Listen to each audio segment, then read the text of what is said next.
XRP ready to be added to another state's strategic reserve. This is on top of dozens of other states that have considered similar measures. And the president of the United States of America, Trump, saying that we will be adding XRP to our strategic reserve as well. We're going to touch on the liquidity crisis tied into a market update, put it all together for you guys. And if you appreciate what we're doing, please help us out by liking our videos, sharing them out far and wide. And if you haven't already, make sure you subscribe, hit that notification bell so you don't miss any of the updates. Into the update right away. FSB, which is the Financial Stability Board, is warning that 2026 could produce market stress from higher rates, geopolitical shocks, sudden shift in bond supply demand, and we are looking at rapid unwinding of leveraged positions, hedge fund basis trades like the Japan carry trade, and repo funded treasury positions, triggering bond market liquidity spirals and fire sales.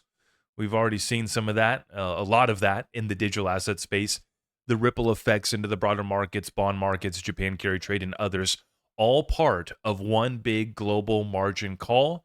And that does include credit card delinquencies, which are now at a level that is the second highest in history. 12.7% of credit card loans are now in serious delinquency, which is over 90 days late, 3 months late, and the second highest in history. The only other time the percentage was higher was the aftermath of the global financial crisis. So, what's crazy is that this data point isn't worse than the great financial crisis, or we didn't really have credit cards during the Great Depression.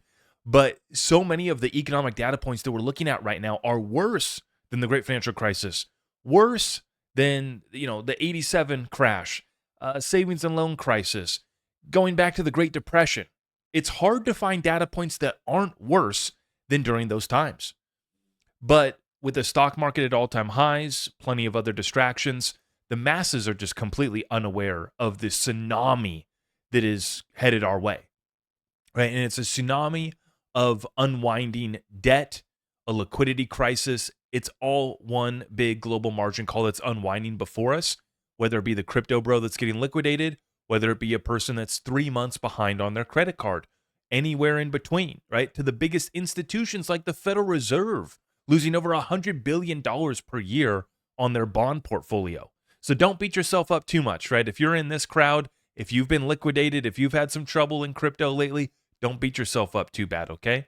Because on the other side of this, we're set to bounce back the strongest.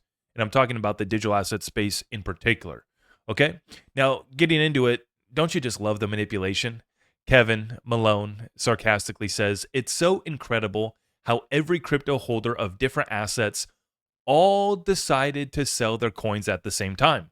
So glad that Wall Street adopted the crypto narrative." And he's pointing out how at the exact same moment, all of the crypto assets, you get this massive sell-off.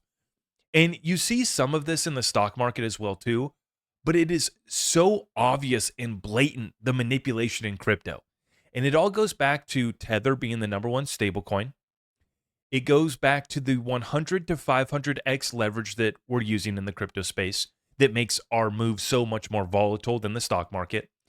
And it goes back to these market makers that are algorithmically controlling the way that this market moves. So as soon as one piece of news hits the timeline, the algos are all triggered. They all dump in tandem. This is not retail. Now, retail capitulation is happening. There are some people that are saying, okay, I'm going to sell off my position. I sold off some assets at the end of 2025, just cut losses, harvested those losses for tax purposes, and I did sell off some of those positions, and I haven't gone back in on all of them. I, readjusted my portfolio, tax loss harvesting, and I did sell off some. But it was not done in tandem with anybody else, right? It was not part of this broader manipulation, this broader controlled, algorithmically controlled market sell-offs that we're seeing repeatedly since October 10th, that big liquidation event, the largest liquidation event in the history of crypto by a factor of 9, maybe 10x. And so it's just been nothing but collateral death spiral and sell-offs all coordinated from October until now. And you should know that it's not organic. It's not natural. There's parts of it that are a consequence of the over leverage of the crypto market, sure. And it's healthy that we're cleaning this up. But you have to recognize that these same manipulators that are bringing this market down are the same ones that are going to bring it up. Earlier today, I just did an update on, the top investment banks and hedge funds being invested in digital assets, specifically XRP. A bunch of XRP exposure exposed in their 13F filings. And some of the top comments are people saying these numbers are pathetic. This is so small. This is meaningless. That's exactly what they want you to think. They want you distracted with everything else. They want you playing around and leaving the digital asset space while they're adding exposure.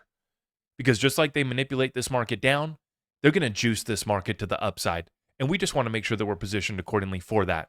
So new lows coming in here on the short time frames. We're looking at Bitcoin on the 15-minute chart.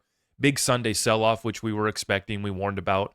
I told my Discord group on Saturday not to trust the Saturday pump. We got a nice pump into the weekend, and I said we don't trust it. Probably not something we want to count on. And sure enough, Sunday we get this big move back down to 64,300. We weren't finished, though. We're not finished at all. So we move on back down here. You see that as I record this update at about 1 p.m. on the West Coast, 4 p.m. Eastern, we're getting down here at about 64,000 and breaking below that level, breaking below 64,000 here within the past hour. Moving on over to the weekly chart, I'm zoomed out now to show you from the October high coming back down here. Big sell-off for Bitcoin. I'm going to measure this because I haven't taken a measurement on how far of a drop this was. That's a 52% drop. XRP's dropped 70% during this time. And so, no doubt about it that we're in a bear market. No doubt about it that this sucks, right? But it also, on the flip side, can be seen as a tremendous opportunity if you still believe in the assets. Now, I'm seeing a lot of OGs selling off Bitcoin and Ethereum. I'm seeing a little bit of people selling off XRP, but not much. Not much. In fact, on the ETFs, we're still seeing inflows on the XRP ETFs as well. Now, I've already marked my targets. I do think that we're coming back down, so don't be surprised. Don't come crying to me when this sucker comes back down below 60,000 when XRP goes back to $120. We warned about it. We were expecting it. It's not a surprise. Okay? And we're ready to buy. We're ready to buy the dip, absolutely. Now, it appears that this isn't the case, though, for Bitcoin and Ethereum. BitDeer is the most recent digital asset treasury company to fully exit their Bitcoin position. BitDeer has offloaded 1,100 Bitcoin, completely exiting its Bitcoin holdings and reducing its balance to zero. So we have Ethereum's being sold off by Vitalik. I don't know what's going on over there. Vitalik, for whatever reason, dumping a bunch of Ethereum. And I just find it interesting. It's like you'll get small little snippets of news pieces that come out covering this Bitcoin treasury company dumping their entire bag. There will be a small mention of Vitalik selling off a little bit of Ethereum. They never cover the full amount. And you don't see the hit pieces that you do against Ripple and XRP. The executives at Ripple have sold a little bit of XRP here and there over the time. We've also seen them funding a lot, right? We've seen them buying back a lot of XRP. People forget about that. People completely miss that. That's never covered in the headlines of the mainstream crypto press. And it's very interesting to me, this mentality of if you're in crypto, you have to be in Bitcoin, you have to be in Ethereum. We are living proof that that's not necessary to make boatloads of money in crypto. We're living proof of that. Myself and many in this community. We don't own Bitcoin, we don't own Ethereum, we're making a bunch of money. We're going to make a lot more. This is just the start. And this is just the start of tokenization and XRP DeFi exploding too. I keep on bringing it back to this. People are sleeping on this.